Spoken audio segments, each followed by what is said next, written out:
مسئله ششم فی سننیها، در بیان سنت های نماز سخن می رود. درباره سنت های نماز و می فرماید که وهی نوعانی، سنن الافعال و سنن اقوال. سنن افعال و سنن اقوال که سنت های نماز دو قسم به دو نوع تقسیم می شوند: سنت های عملی اعمال و سنت های گفتار قولی اقوال تقسیم می شوند. اما سنن الافعال، اما سنت های افعال یا که اعمال یا که عملی باشد، یعنی آن عمل هایی که انجام دادن آنها در نماز سنت است، به مانند بالا برداشتن دستان، رفع یدین کردن، هنگام تکبیر احرام الله اکبر میگویی، هنگام رفتن به رکوع، هنگام بالا شدن از رکوع و پس از دو رکعت اول هنگامی که بر رکعت سوم برمیخیزی. اینجا برداشتن دست ها سنت های عملی میگن اینها را، زیرا حدیثی که از مالک ابن حویرث رضی الله عنه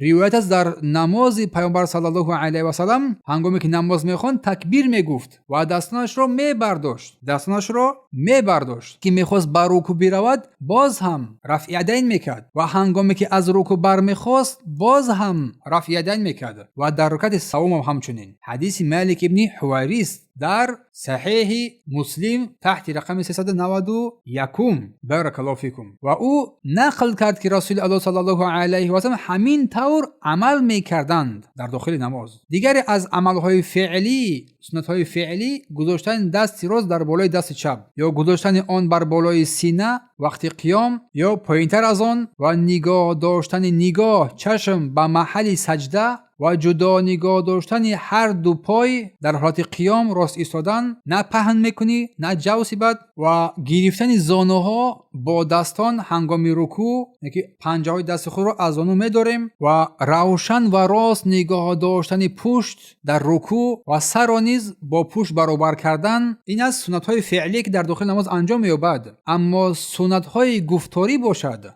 قولی باشد، میفرماید که اما سنن الاقوال، سنت های گفتاری اقوال باشد. دعای استفتاح وقتی که تکبیر تحریمه میگی الله اکبر، استفتاح رو میخونی در اول نماز پیش از سوره فاتحه، پیش از اعوذ بسم الله گفتن سبحانك اللهم یا که اللهم باعد بینی و بین خطایای، این دعاها رو میخونی، سپس بسم الله میگویی، سپس اعوذ بالله من الشیطان الرجیم اعوذ میکشی، سوره فاتحه رو میخونی، پس آمین میگویی در آخر سوره فاتحه. اینم از سنت هاست. زمین سوره کردن اینم سنت هاست، خواندن سوره بجز سوره فاتحه.